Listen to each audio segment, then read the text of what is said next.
A Segunda Guerra Mundial já consumia a Europa há 5 anos quando o Brasil decidiu que não poderia mais permanecer em silêncio. Os ataques de submarinos alemães contra navios mercantes brasileiros, que ceifaram centenas de vidas em águas territoriais, transformaram a neutralidade em impossibilidade moral. Em agosto de 1942, quando a declaração de guerra foi oficialmente assinada, poucos no comando aliado acreditavam que aquela nação sul-americana, sem tradição aérea moderna, pudesse contribuir de forma significativa para o esforço bélico. O Brasil possuía aviões obsoletos, pilotos treinados por missões estrangeiras que jamais haviam enfrentado fogo real e uma estrutura aeronáutica que ainda dava seus primeiros passos sob a recém-criada Força Aérea Brasileira. Quando o Decreto-Lei criou o primeiro grupo de aviação de caça, em dezembro de 1943, a incredulidade se espalhou pelos corredores do comando aliado. Aqueles homens jovens, vindos de um país tropical que jamais havia participado de um conflito continental, seriam agora treinados para voar o Republic P-47 Thunderbolt, uma máquina de guerra de 8 toneladas, armada com 8 metralhadoras calibre 50, capaz de transportar mais de 1 tonelada de bombas. Era uma aeronave que exigia força física, precisão técnica e coragem inabalável. Nos campos de treinamento do Panamá e dos Estados Unidos, os voluntários brasileiros aprenderam o que significava ser uma unidade tática de combate real, preparando-se para um batismo de fogo que testaria não apenas suas habilidades, mas a própria capacidade do Brasil de se afirmar como força militar relevante no cenário mundial. Antes de continuarmos essa jornada, faça parte do nosso canal. Inscreva-se e ative o sininho das notificações para não perder nenhuma história incrível que preparamos para você. O contexto que levou o Brasil à guerra foi construído ao longo de anos de tensão diplomática e pressões internacionais contraditórias. Desde o início do conflito em 1939, o Pimpus-Intudi, governo de Getúlio Vargas, mantinha uma posição de neutralidade pragmática, equilibrando-se entre as potências do eixo e os aliados. A Declaração do Panamá estabelecia uma zona de segurança de 300 milhas ao redor do continente americano, onde os países signatários se comprometiam a manter a neutralidade. O Brasil, com sua extensa costa atlântica, era peça fundamental nesse sistema de defesa hemisférica. Mas a neutralidade brasileira tornou-se insustentável quando os submarinos alemães começaram a patrulhar as águas do Atlântico Sul com agressividade crescente. Entre fevereiro e agosto de 1942, uma série de ataques contra navios mercantes brasileiros culminou em tragédias que chocaram a nação. O torpedeamento do Baipendi, do Araraquara, do Aníbal Benévolo, do Itagiba e do Arará, entre outros, resultou em centenas de mortes de civis e marinheiros. As notícias dos corpos encontrados nas praias brasileiras geraram indignação popular e manifestações em favor da entrada na guerra eclodiram em diversas cidades. Em janeiro de 1942, o Brasil rompeu relações diplomáticas com as potências do eixo. Em agosto do mesmo ano, após o afundamento de mais navios, a declaração de guerra foi inevitável. A decisão colocou o país diante de um desafio gigantesco: como mobilizar forças armadas que, embora numerosas, careciam de experiência em combate moderno e de equipamento adequado para enfrentar as máquinas de guerra do Terceiro Reich. A criação do Ministério da Aeronáutica em janeiro de 1941 foi o primeiro passo para modernizar a aviação brasileira. Sob a liderança de Joaquim Salgado Filho, o Ministério começou a estruturar um sistema de controle do espaço aéreo, a construir aeródromos e a estabelecer rotas aéreas seguras. A Força Aérea Brasileira, recém-nascida, herdou aeronaves obsoletas do Exército e da Marinha, além de uma mentalidade de treinamento que privilegiava exercícios teóricos em vez de preparação para o combate real. As missões militares francesa e inglesa que, Haviam treinado os aviadores brasileiros nas décadas anteriores, não prepararam ninguém para a guerra total que agora se desenrolava nos céus da Europa. Quando o Decreto-Lei nº 6.123 criou oficialmente o primeiro grupo de aviação de caça em 18 de dezembro de 1943, a unidade existia mais no papel do que na realidade. O major aviador Nero Moura foi designado como primeiro comandante de um grupo que ainda precisava recrutar voluntários, adquirir aeronaves, estabelecer doutrina tática e, acima de tudo, provar que poderia operar em condições de guerra real. A tarefa era monumental e os prazos apertados. Os aliados precisavam de todas as forças disponíveis para a ofensiva que se desenhava na Itália, e o Brasil havia se comprometido a enviar não apenas tropas terrestres, mas também uma unidade aérea de caça. O processo de seleção dos voluntários foi rigoroso e, ao mesmo tempo, permeado por um entusiasmo genuíno. Jovens pilotos de todo o país se apresentaram motivados pelo patriotismo, pelo desejo de aventura e pela oportunidade de voar aeronaves modernas de combate. Muitos deles possuíam apenas experiência básica em aviões de treinamento e jamais haviam disparado uma metralhadora ou lançado uma bomba. A primeira fase do treinamento ocorreu na base aérea de Água Dulce, no Panamá, onde os brasileiros foram apresentados ao Curtiss P-40 Warhawk e participaram da defesa do Canal do Panamá. O treinamento no Panamá foi brutal. Os instrutores norte-americanos não faziam concessões e esperavam que os brasileiros operassem no mesmo nível que pilotos com anos de experiência em combate. Voos de formação, combate ar-ar simulado, bombardeio de precisão e navegação sobre água foram praticados exaustivamente. As perdas não foram apenas materiais. Acidentes de treinamento ceifaram vidas, lembrando a todos que a guerra começava muito antes do primeiro tiro disparado contra o inimigo. Após meses no Panamá, o grupo foi transferido para Suffolk, em Nova York, onde os pilotos foram finalmente apresentados à aeronave que usariam no fronte, o Republic P-47 Thunderbolt. O P-47 Thunderbolt era uma máquina imponente e intimidadora. Com mais de 4 metros de altura e quase 13 metros de envergadura, pesava até 8 toneladas quando totalmente carregado. Era o maior caça monomotor a entrar em serviço durante a Segunda Guerra Mundial. Movido por um motor Pratt & Whitney R2800 Double Wasp de 18 cilindros, desenvolvia mais de 2.000 cavalos de potência, permitindo ao avião atingir velocidades próximas aos 700 km por hora e alcançar altitudes superiores a 14.000 pés. O armamento era devastador. 8 metralhadoras Browning calibre 50, 4 em cada asa, capazes de disparar mais de 1.200 balas por minuto cada uma. O P-47 podia carregar 2 bombas de 250 quilos sob as asas, além de foguetes quando necessário. Era uma plataforma de ataque ao solo formidável, mas também exigia respeito e habilidade. Os pilotos brasileiros descobriram rapidamente que o Thunderbolt não perdoava erros. Sua massa e potência significavam que manobras bruscas em baixa altitude podiam ser fatais, e o mergulho em alta velocidade, essencial para o bombardeio de precisão, exigia controle perfeito para evitar que a aeronave ultrapassasse seus limites estruturais. O treinamento em Nova York foi intenso e focado em preparar os brasileiros para as condições específicas do teatro italiano.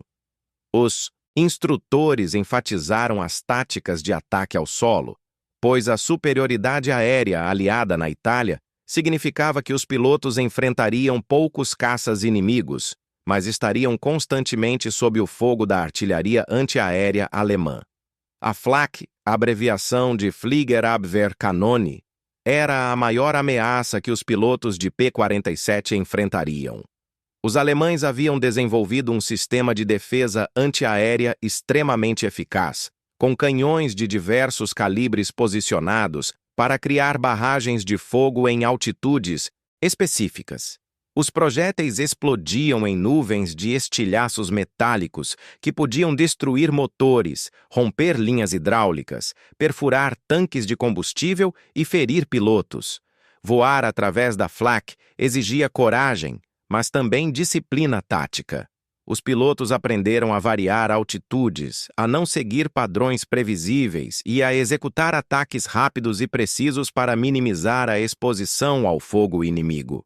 Em junho de 1944, 68 P-47D foram enviados dos Estados Unidos para o Teatro de Operações do Mediterrâneo, destinados especificamente ao uso brasileiro. As aeronaves chegaram desmontadas e encaixotadas ao depósito da Força Aérea do Exército dos Estados Unidos em Capodichino, Nápoles, onde aguardariam a chegada do primeiro grupo de aviação de caça. Em julho de 1944, os voluntários brasileiros embarcaram rumo à Itália. A travessia do Atlântico foi longa e tensa, marcada pelo temor de ataques submarinos. A bordo do navio, os pilotos tiveram tempo para refletir sobre o que os esperava.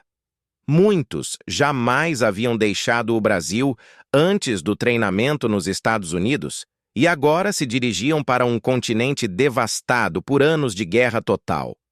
Conversas sobre táticas, sobre a família deixada para trás, sobre o medo e sobre a expectativa de finalmente testar tudo o que haviam aprendido preenchiam as horas.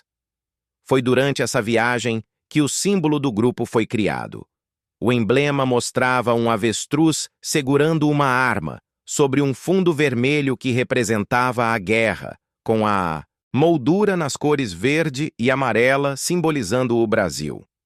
O avestruz, ave que não voa, mas corre velozmente pelo solo, representava os pilotos brasileiros que teriam que se adaptar a condições adversas, incluindo a escassez de certos alimentos durante as missões.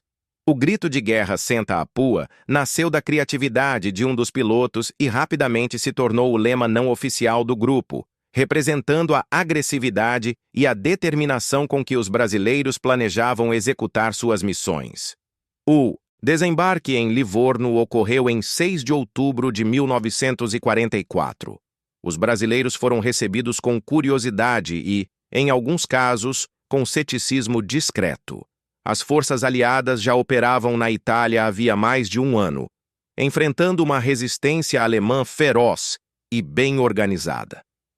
A Wehrmacht havia transformado a Península Italiana em uma série de linhas defensivas fortificadas, aproveitando o terreno montanhoso para maximizar a eficácia de suas posições. A linha gótica, que se estendia de costa a costa, no norte da Itália, era o principal obstáculo que as forças aliadas precisavam romper. Do porto de Livorno, os brasileiros seguiram de trem para a base aérea de Tarquínia, localizada na região central da Itália. A base era operada pelo 350 do Grupo de Caça da Força Aérea do Exército dos Estados Unidos, e os brasileiros foram integrados a essa unidade como um esquadrão independente, recebendo o codinome Jambok. A palavra, de origem sul-africana, designava um chicote de couro de rinoceronte usado para tanger gado, e foi escolhida para representar a força e a agressividade que se esperava do grupo brasileiro. Em Tarquínia, os pilotos encontraram uma base funcional, mas austera. Barracas de lona serviam de alojamento, e as condições eram espartanas. O inverno italiano se aproximava, e as temperaturas começavam a cair. Os mecânicos e especialistas em armamento do grupo trabalhavam incansavelmente para preparar as aeronaves que haviam sido retiradas do depósito em Nápoles. Cada P-47 precisava ser montado, testado, armado e pintado com as insígnias da Força Aérea Brasileira.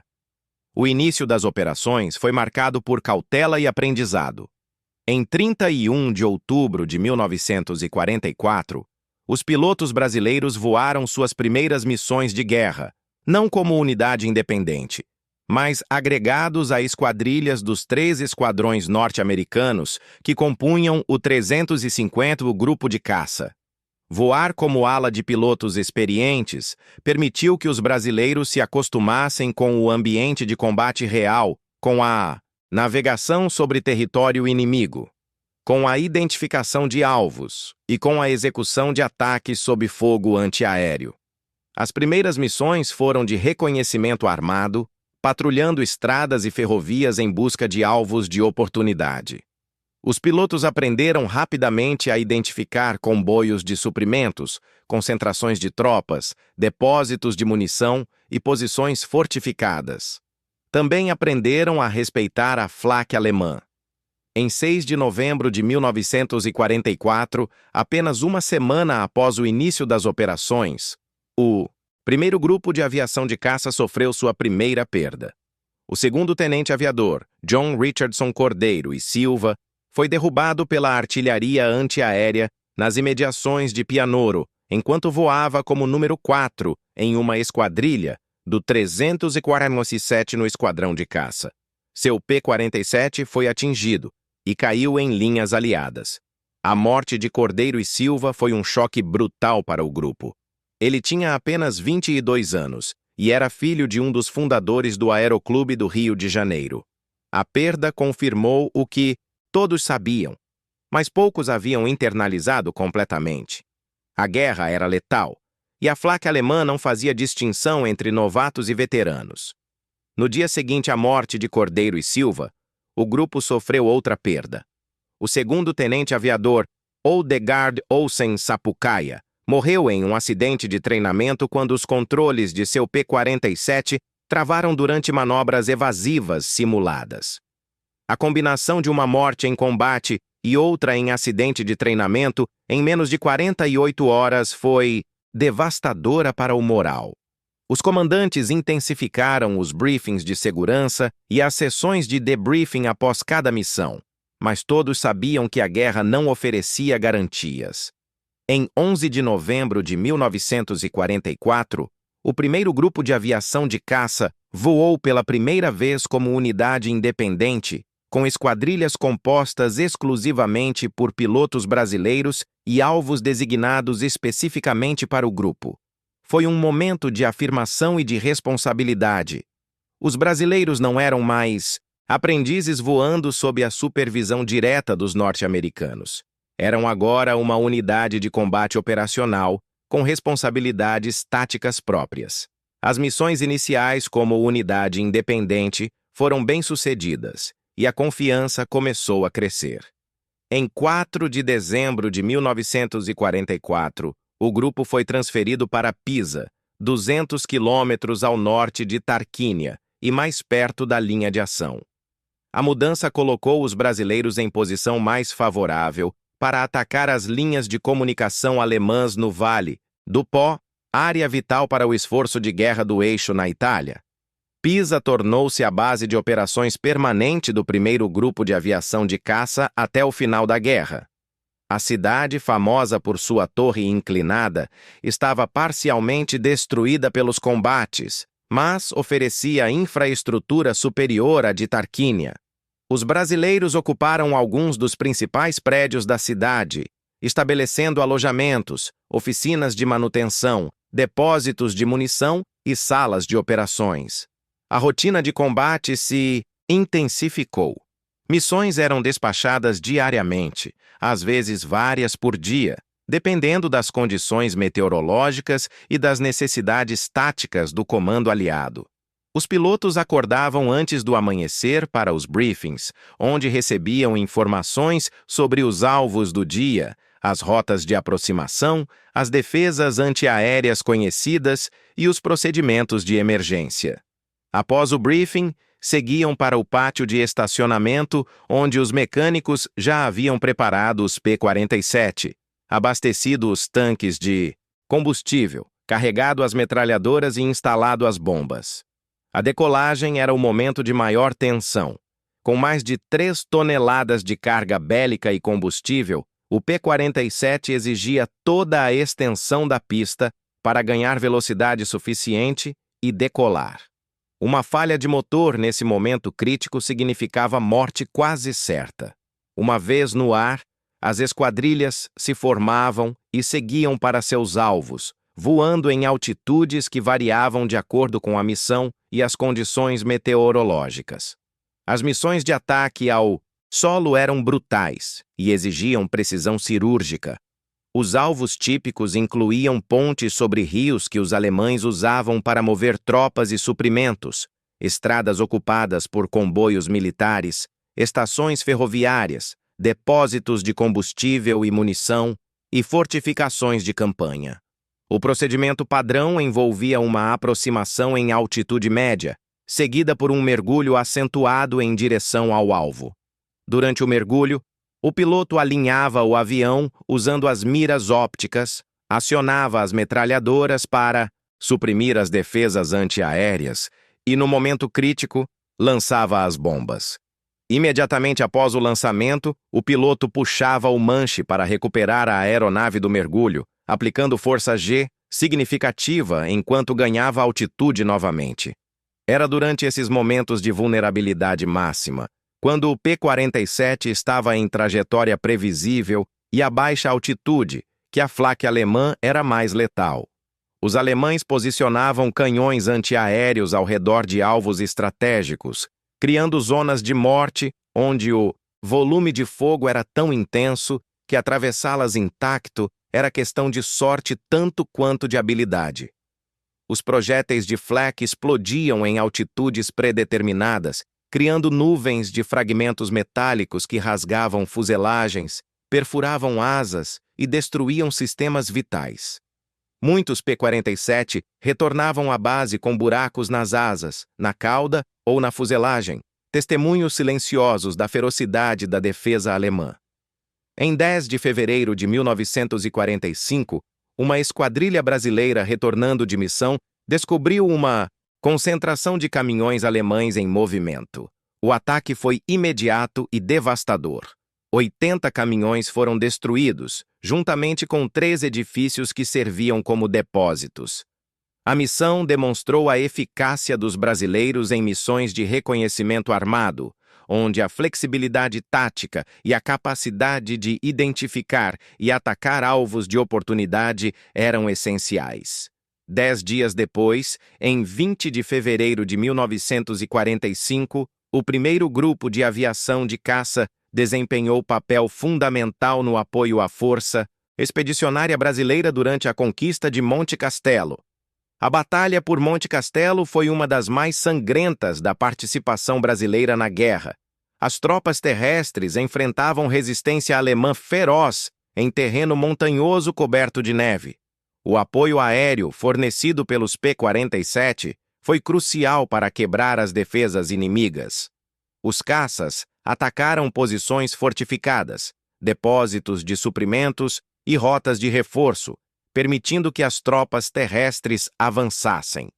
A coordenação entre a aviação e a infantaria foi um exemplo de doutrina tática bem executada, e a vitória em Monte Castelo consolidou a reputação das forças brasileiras como combatentes eficazes e confiáveis. O mês de março de 1945 foi particularmente difícil para o primeiro grupo de aviação de caça. As perdas começaram a acumular-se. Em 9 de março, um depósito de munição alemão próximo a Fenille explodiu após ser atingido por bombas lançadas pelos P-47 brasileiros. A explosão foi tão massiva que foi vista a quilômetros de distância, e a destruição foi completa. Mas as vitórias tinham preço. No mesmo mês, vários pilotos foram abatidos. O capitão aviador Teobaldo Antônio Kopp, comandante de esquadrilha, foi atingido ao atacar depósitos de munição ao nordeste de Parma. Ele conseguiu saltar de paraquedas e foi escondido por partisãs italianos até o final da guerra. Outros não tiveram a mesma sorte.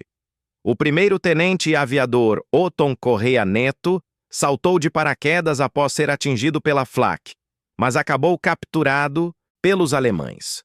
O primeiro-tenente aviador Roberto Brandini foi atingido na cabeça por estilhaços de antiaérea e, apesar de conseguir saltar de paraquedas, ficou gravemente ferido.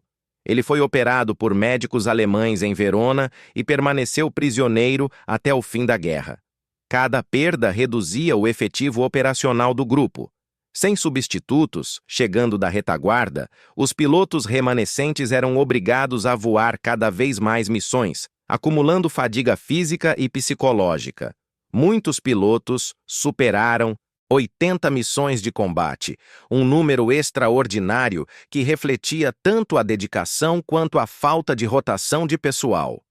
A primavera de 1945 trouxe a ofensiva final aliada na Itália. Com o degelo e a melhoria das condições meteorológicas, o Comando Aliado lançou uma série de operações destinadas a romper definitivamente as defesas alemãs e forçar a rendição das forças do eixo na península. O primeiro grupo de aviação de caça foi peça central dessa ofensiva, executando missões em ritmo frenético para interromper as linhas de comunicação alemãs e impedir que reforços e suprimentos chegassem ao fronte. O objetivo estratégico era estrangular as forças alemãs, privá-las de munição, combustível e alimentos, tornando insustentável a continuação da resistência.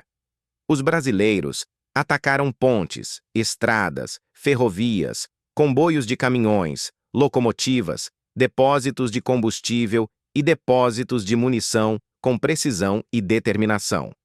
Entre 6 e 29 de abril de 1945, o primeiro grupo de aviação de caça realizou 5% das missões de ataque dos países aliados na região, mas foi responsável por 15% dos veículos inimigos destruídos, 28% das pontes atingidas, 36% dos depósitos de combustível danificados e impressionantes, 85% dos depósitos de munição destruídos. Esses números atestavam a eficácia e a agressividade das operações brasileiras. Em 22 de abril de 1945, o primeiro grupo de aviação de caça realizou seu dia mais glorioso. O amanhecer trouxe céu nublado, mas as condições melhoraram ao longo da manhã.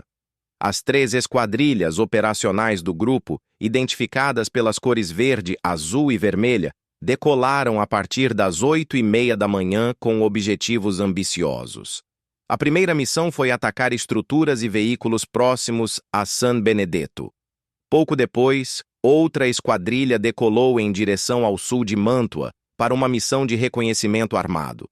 Ao longo do dia, as esquadrilhas executaram 11 missões distintas, totalizando 44 decolagens individuais. Foi um esforço extraordinário que exigiu coordenação perfeita entre pilotos, mecânicos, especialistas em armamento e controladores de operações. Os alvos destruídos incluíam mais de 80 veículos motorizados, além de fortificações, tanques, balsas e pontes. Ao final do dia, o grupo havia acumulado mais de 100 alvos destruídos. 2 P-47 foram avariados e retornaram com dificuldade à base. Um foi abatido e seu piloto capturado pelas forças alemãs. Mas a magnitude do sucesso ofuscou as perdas. 22 de abril de 1945 tornou-se o Dia da Aviação de Caça, celebrado até hoje como o momento em que a Força Aérea Brasileira demonstrou capacidade, coragem e eficácia em níveis que surpreenderam até os comandantes aliados mais experientes.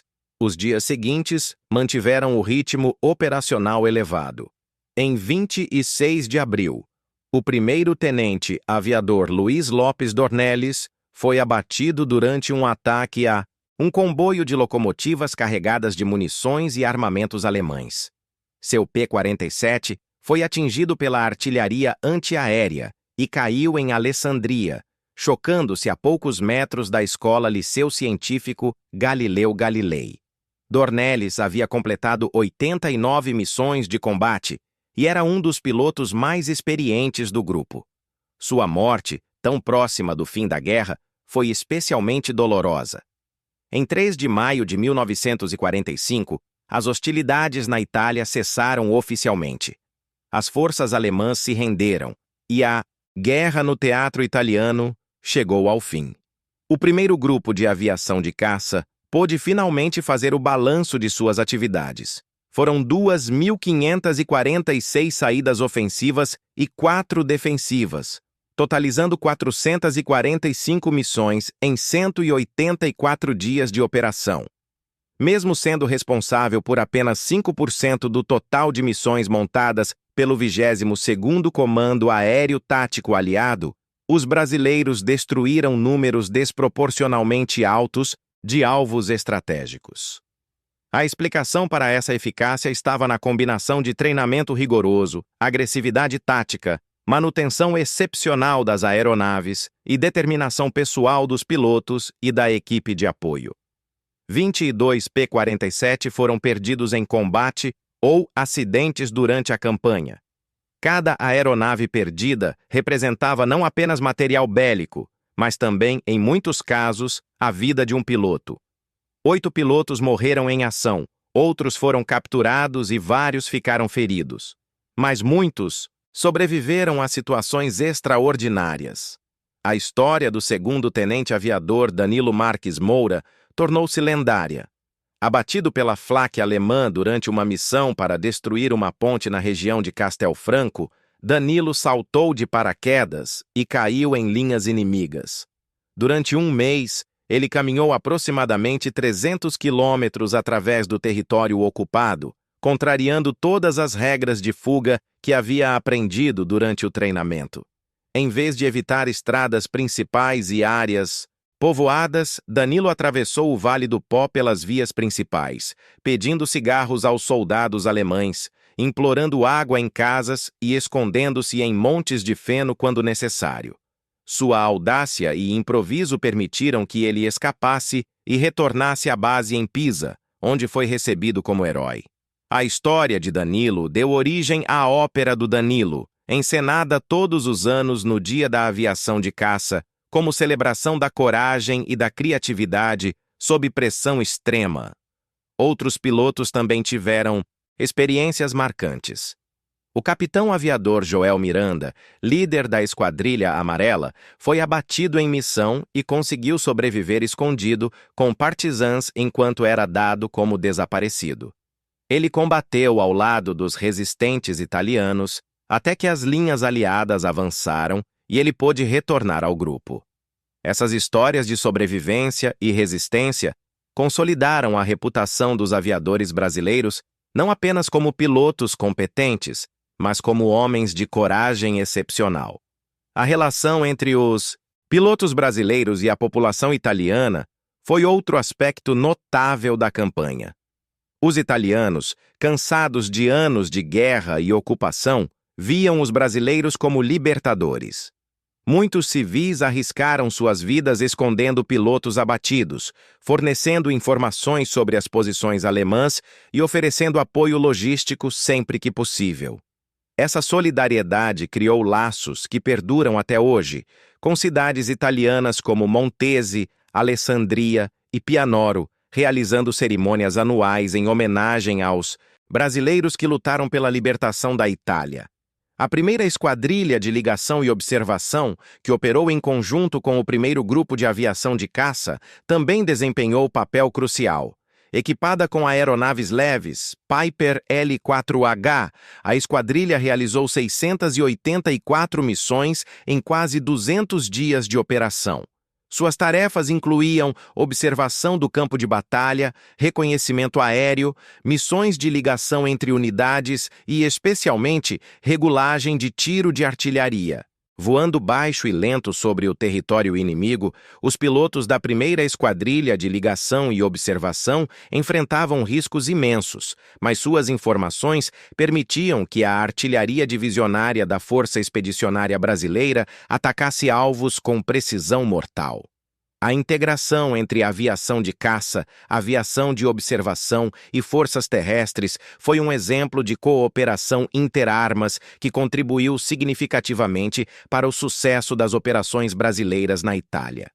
O comandante da Força Expedicionária Brasileira, Marechal João Batista Mascarenhas de Moraes, elogiou publicamente o trabalho da primeira esquadrilha de ligação e observação, afirmando que não houve mau tempo, neve, acidentes ou pistas impróprias que arrefecessem o ânimo e a disposição de seus componentes. Após o fim das hostilidades, os brasileiros permaneceram na Itália ocupada por várias semanas, participando de operações de ocupação pós-guerra nas províncias de Piacenza, Lodi e Alessandria. Foi um período de descompressão gradual, onde os pilotos e a equipe de apoio podiam finalmente processar o que haviam vivenciado. As discussões sobre retornar ao Brasil começaram quase imediatamente. Muitos dos pilotos estavam esgotados física e psicologicamente. Alguns sofriam de distúrbios de estresse decorrentes dos meses de combate intenso. Outros simplesmente queriam voltar para casa e reencontrar suas famílias. Em junho de 1945, o governo brasileiro ordenou que as unidades da Força Expedicionária Brasileira se subordinassem ao comandante da primeira região militar, sediada no Rio de Janeiro, o que na prática significava a dissolução do contingente. Os pilotos que haviam trazido os novos caças para o Brasil juntaram-se ao resto do grupo para o retorno.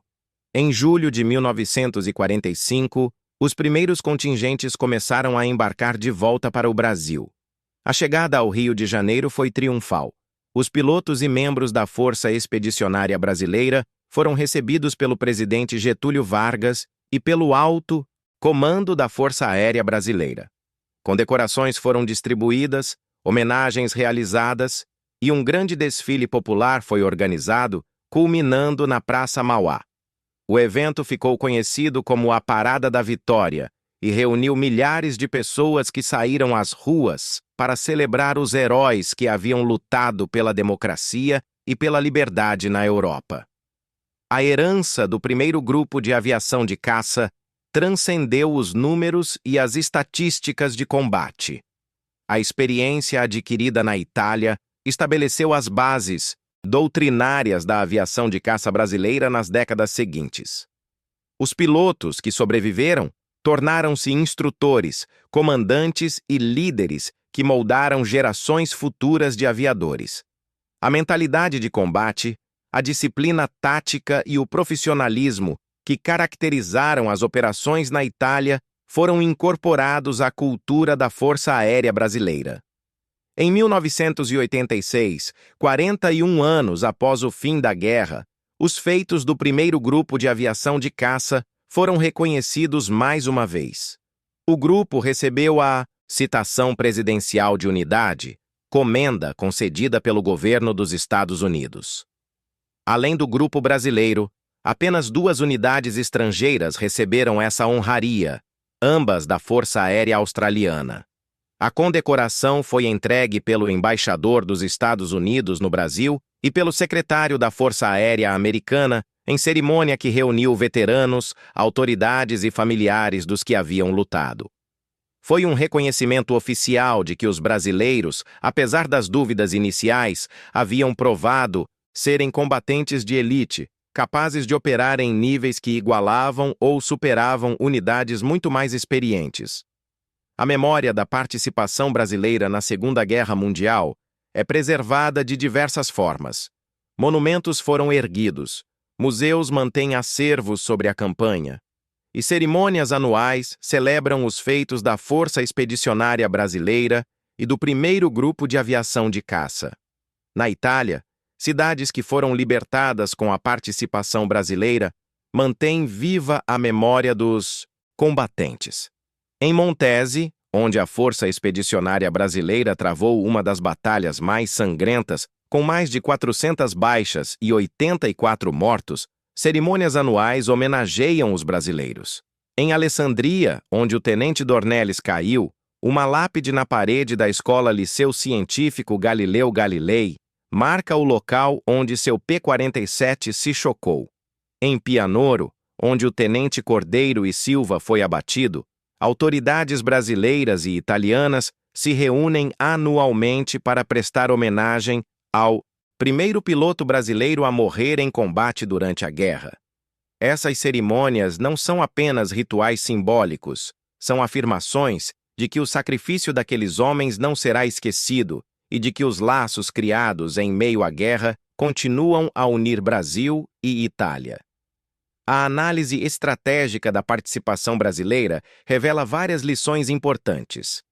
Primeiro, o treinamento intensivo e focado em missões específicas foi fundamental para o sucesso. Os pilotos brasileiros não foram preparados para serem generalistas. Foram treinados especificamente para ataque ao solo em condições de superioridade aérea aliada, mas sob forte defesa antiaérea inimiga. Essa especialização permitiu que eles desenvolvessem competências táticas que maximizavam a eficácia de suas missões. Segundo, a manutenção excepcional das aeronaves foi crucial. Os mecânicos brasileiros, muitas vezes trabalhando em condições adversas, mantiveram os P-47 em condição operacional mesmo quando as aeronaves retornavam com danos significativos. A capacidade de reparar rapidamente os aviões e devolvê-los ao combate garantiu que o grupo pudesse manter alto ritmo operacional, mesmo com recursos limitados. Terceiro, a liderança foi decisiva. Comandantes como o Major Nero Moura demonstraram não apenas competência técnica, mas também habilidade para manter a moral e a coesão da unidade durante períodos de perda e estresse intenso. A confiança que os pilotos tinham em seus comandantes refletia-se na execução disciplinada e agressiva das missões. Quarto, a cooperação com as forças aliadas foi essencial. Integrado ao 350 do Grupo de Caça da Força Aérea do Exército dos Estados Unidos, o primeiro grupo de aviação de caça beneficiou-se de inteligência compartilhada, logística integrada e coordenação tática que amplificaram sua eficácia. A capacidade de operar dentro de uma estrutura multinacional, respeitando protocolos e procedimentos padronizados, demonstrou maturidade institucional e profissionalismo. Quinto, a flexibilidade tática foi uma vantagem competitiva. Os brasileiros rapidamente aprenderam a adaptar suas táticas às condições do campo de batalha, explorando oportunidades inesperadas e ajustando procedimentos quando enfrentavam resistência mais forte do que o antecipado. Essa flexibilidade, combinada com a agressividade tática, permitiu que alcançassem resultados desproporcionais ao tamanho da unidade. Sexto, o fator humano foi o mais importante de todos. A coragem individual dos pilotos, sua disposição para voar missão após missão, mesmo diante de perdas crescentes, e o senso de dever que os mantinha focados em seus objetivos, são elementos intangíveis que não podem ser quantificados em estatísticas, mas que foram absolutamente fundamentais para o sucesso. A experiência italiana também teve impacto profundo na política e na sociedade brasileira do pós-guerra. A participação na Segunda Guerra Mundial expôs milhares de brasileiros a ideias democráticas e a modelos de organização social e política diferentes daqueles vigentes no Brasil de Getúlio Vargas. Muitos veteranos retornaram ao país com visões mais críticas sobre o autoritarismo do Estado Novo e com expectativas de mudanças políticas. A presença de tropas brasileiras lutando pela democracia na Europa, enquanto o Brasil vivia sob um regime ditatorial, criou tensões que contribuíram para a queda de Vargas, em 1945, e para a redemocratização do país. A Força Aérea Brasileira, fortalecida pela experiência de combate e pelo prestígio adquirido na Itália, tornou-se uma instituição mais profissional e tecnicamente competente. Nos anos seguintes, a FAB adquiriu novas aeronaves, estabeleceu doutrina tática moderna e consolidou-se como pilar da defesa nacional. Os esquadrões de aviação de caça espalhados por diversas regiões do país são herdeiros diretos da tradição estabelecida pelo primeiro grupo de aviação de caça. Eles operam aeronaves modernas como o F-5M, o A-1M e o A-29, e mais recentemente o Gripen, mas mantêm vivos os valores de coragem, profissionalismo e comprometimento que foram forjados nos céus da Itália. A tecnologia aeronáutica evoluiu dramaticamente desde a Segunda Guerra Mundial, mas os princípios fundamentais do emprego tático da aviação de caça permanecem surpreendentemente constantes. A necessidade de superioridade aérea, a importância do ataque ao solo para apoiar operações terrestres, a vulnerabilidade das aeronaves à defesa antiaérea e a centralidade do fator humano continuam sendo verdades operacionais. Os pilotos modernos enfrentam ameaças diferentes, voam aeronaves incomparavelmente mais sofisticadas e operam em ambientes de combate revolucionados pela tecnologia digital, mas ainda dependem das mesmas qualidades de coragem, disciplina e competência técnica que caracterizaram seus predecessores. O legado do primeiro grupo de aviação de caça é também um legado de inovação e adaptação. Os brasileiros chegaram à Itália com aviões recém-recebidos, táticas recém-aprendidas e sem experiência de combate real. Em poucos meses, transformaram-se em uma das unidades mais eficazes do teatro italiano, respeitada por aliados e temida por inimigos. Essa capacidade de aprender rapidamente, de adaptar-se a condições adversas e de superar limitações através de determinação e criatividade é uma característica que continua a definir a Força Aérea Brasileira. As relações entre Brasil e Itália foram permanentemente transformadas pela experiência compartilhada da guerra.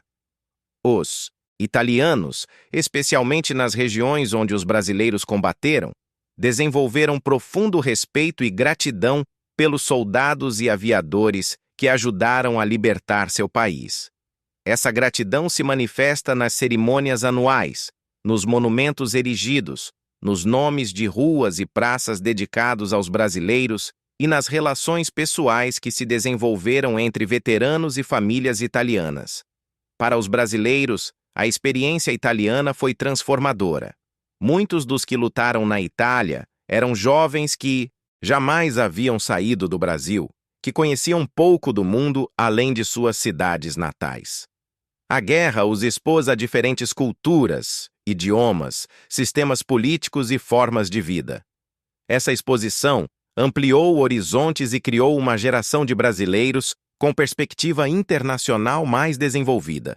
Alguns veteranos permaneceram na Itália após a guerra, casando-se com italianas e estabelecendo raízes. Outros mantiveram correspondência com famílias italianas que os haviam ajudado durante a guerra, criando laços que duraram décadas. Essas conexões humanas são o verdadeiro legado da guerra, mais significativas do que as estatísticas de missões voadas ou alvos destruídos.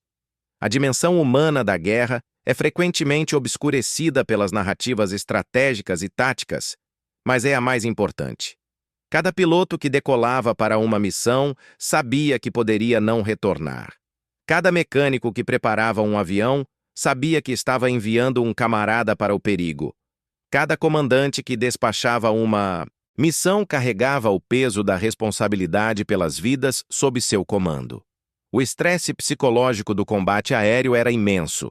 Pilotos enfrentavam não apenas o medo da morte, mas também a fadiga acumulada de missões repetidas, a dor da perda de camaradas, a pressão de manter o desempenho sob condições extremas e a incerteza sobre quanto tempo a guerra duraria. Muitos desenvolveram mecanismos de enfrentamento, rituais pessoais, superstições ou simplesmente aprenderam a compartimentalizar o medo e a dor. Outros não conseguiram lidar com o estresse e foram removidos do combate por exaustão física ou colapso nervoso. A guerra não poupava ninguém e os custos psicológicos eram tão reais quanto os custos físicos. As famílias no Brasil viviam em constante ansiedade. Notícias do front eram esporádicas e muitas vezes imprecisas. Uma família poderia passar semanas sem saber se seu filho, marido ou irmão estava vivo ou morto. Quando a notícia de uma perda chegava, o impacto era devastador. O luto era vivido não apenas pelas famílias diretas, mas por comunidades inteiras que haviam visto seus jovens partirem para a guerra. Monumentos aos mortos foram erguidos em cidades por todo o Brasil, lembretes permanentes do preço pago pela participação na guerra. Em 1960, as cinzas dos brasileiros mortos na campanha da Itália foram transladadas do cemitério de Pistoia para o Brasil e depositadas no Monumento aos Mortos, erguido no Aterro do Flamengo, no Rio de Janeiro. O monumento tornou-se local de peregrinação para veteranos, familiares e cidadãos que desejam honrar a memória dos que deram suas vidas. A chama eterna que queima no monumento é símbolo da gratidão nacional e do compromisso de nunca esquecer aqueles que fizeram o sacrifício supremo. A narrativa da participação brasileira na Segunda Guerra Mundial é também uma narrativa sobre a construção da identidade nacional. Até 1942, o Brasil jamais havia participado de um conflito militar de escala global. A decisão de enviar tropas para lutar na Europa foi um momento de afirmação de que o Brasil não era apenas uma potência regional, mas uma nação capaz de contribuir para a ordem mundial e de defender princípios universais de liberdade e democracia. Essa afirmação foi testada nos campos de batalha da Itália, e os brasileiros provaram estar à altura do desafio. A coragem dos pracinhas da Força Expedicionária Brasileira e dos aviadores do primeiro grupo de aviação de caça demonstrou que os brasileiros podiam lutar ao lado das grandes potências e alcançar resultados notáveis. Essa demonstração de capacidade teve consequências de longo prazo para a posição do Brasil no sistema internacional e para a autoestima nacional. O Brasil emergiu da Segunda Guerra Mundial com prestígio aumentado, reconhecido como aliado valioso e como nação capaz de projeção de poder além de suas fronteiras. A aviação de caça da Força Aérea Brasileira, ao completar 80 anos desde seus feitos na Itália, continua a honrar a tradição estabelecida pelo primeiro grupo de aviação de caça. Os esquadrões de caça modernos operam em um ambiente tecnológico radicalmente diferente, mas os valores fundamentais permanecem inalterados. A preparação constante, a vigilância permanente, o comprometimento com a defesa da soberania nacional e a disposição para o sacrifício quando necessário são características que conectam os pilotos de hoje com seus predecessores de 1945. As aeronaves mudaram, as ameaças evoluíram, mas a essência da aviação de caça permanece a mesma. Homens e mulheres altamente treinados voando máquinas sofisticadas, prontos para defender seu país contra qualquer ameaça. O legado de Senta Apua não é apenas histórico. É vivo e operacional, manifestando-se diariamente nas operações de defesa aérea, no patrulhamento do espaço aéreo brasileiro e na prontidão para responder a crises. A história do primeiro grupo de aviação de caça na Segunda Guerra Mundial é uma história de transformação. Jovens voluntários que partiram do Brasil em 1944 com expectativas incertas, retornaram em 1945 como veteranos de guerra, marcados pela experiência, mas também fortalecidos por ela. Eles haviam enfrentado o medo e continuado a voar. Haviam perdido camaradas e continuado a lutar. Haviam sido testados nas condições mais extremas que a guerra moderna poderia impor e haviam emergido vitoriosos. Essa transformação não foi apenas individual, mas coletiva. O Brasil, como nação, foi transformado pela experiência da guerra. A participação no conflito global acelerou processos de modernização, abriu novos horizontes internacionais e contribuiu para mudanças políticas que remodelariam o país nas décadas seguintes. A Força Aérea Brasileira foi transformada de uma organização nascente em uma instituição profissional e respeitada. Os pilotos, mecânicos e especialistas que serviram na Itália levaram consigo conhecimentos, experiências e contatos que influenciariam o desenvolvimento da aviação brasileira por gerações. Quando os alemães primeiro ouviram falar que um grupo de caça brasileiro estava sendo enviado para a Itália, muitos não levaram a ameaça a sério. O Brasil era conhecido como um país agrícola, exportador de café e açúcar, sem tradição militar significativa e certamente sem reputação como potência aérea. A ideia de que pilotos brasileiros pudessem representar ameaça real às defesas alemãs era recebida com ceticismo e, em alguns casos, com desdém. Mas essa atitude mudou rapidamente quando os P-47, com as insígnias brasileiras, começaram a aparecer sobre o norte da Itália. Os ataques eram precisos, agressivos e implacáveis. Depósitos de munição explodiram, pontes foram destruídas, comboios de suprimentos foram aniquilados e linhas de comunicação foram cortadas. Os alemães rapidamente perceberam que os brasileiros não eram adversários a serem subestimados. Relatórios de inteligência alemães começaram a mencionar a unidade brasileira, atribuindo-lhe perdas significativas e reconhecendo sua eficácia operacional. O respeito foi conquistado da maneira mais dura possível, através do desempenho em combate. Os brasileiros não pediram reconhecimento. Eles o forçaram através de resultados tangíveis que não podiam ser ignorados ou minimizados. A arrogância inicial deu lugar ao respeito e, eventualmente, ao temor. As defesas antiaéreas alemãs intensificaram-se nas áreas onde os brasileiros operavam, reconhecimento tácito de que a ameaça era real e precisava ser neutralizada. Os artilheiros alemães aprenderam a reconhecer os padrões de ataque brasileiros e a ajustar suas táticas defensivas. Mas mesmo com defesas reforçadas, os brasileiros continuaram a infligir perdas devastadoras. A capacidade dos pilotos de adaptar suas táticas, de variar altitudes e ângulos de ataque e de explorar rapidamente oportunidades, manteve-os um passo à frente dos defensores. O P-47 Thunderbolt, nas mãos de pilotos brasileiros determinados e bem treinados, provou ser exatamente o que os aliados precisavam: uma plataforma de ataque ao solo robusta, poderosa e eficaz. Os alemães temiam o P-47 por sua resistência a danos e por seu armamento devastador. Muitos pilotos de P-47 retornavam de missões com aeronaves severamente danificadas, mas ainda voadoras, um testemunho da engenharia robusta da República Aviation. Os brasileiros maximizaram essas características, voando missões que outros considerariam excessivamente arriscadas e retornando com resultados que superavam as expectativas. O impacto das operações brasileiras nas linhas alemãs foi estratégico e não apenas tático.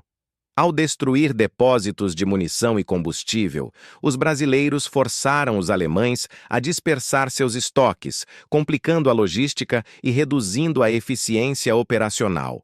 Ao cortar pontes e interromper ferrovias, impediram o movimento rápido de reforços e suprimentos, deixando unidades de combate isoladas e vulneráveis. Ao atacar comboios de caminhões, eliminaram a capacidade alemã de manobrar tropas e equipamentos em resposta a avanços aliados. Ao destruir locomotivas, paralisaram o sistema de transporte ferroviário, que era vital para mover grandes volumes de material bélico. Essas ações, acumuladas ao longo de meses, contribuíram diretamente para o colapso da resistência alemã na Itália. Não foi uma única batalha decisiva, mas sim uma campanha de atrito sistemático que esgotou a capacidade alemã de continuar lutando. Os brasileiros foram parte essencial dessa campanha, e sua contribuição foi reconhecida tanto pelos aliados quanto, de maneira relutante, pelos próprios alemães.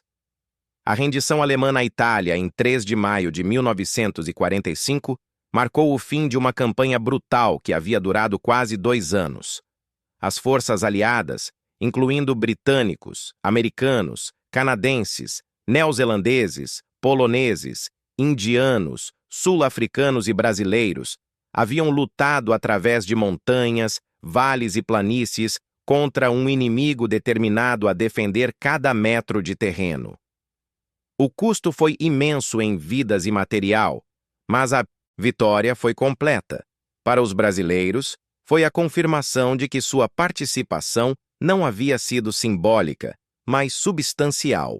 Eles haviam lutado, sangrado e vencido ao lado das grandes potências, provando que o Brasil merecia ser contado entre as nações que derrotaram o fascismo. O orgulho nacional que emanou dessa conquista foi profundo e duradouro, influenciando gerações de brasileiros que cresceram ouvindo as histórias dos veteranos e visitando os monumentos erguidos em sua honra. Inscreva-se e ative o sininho das notificações para não perder nenhuma história incrível que preparamos para você. Até a próxima história!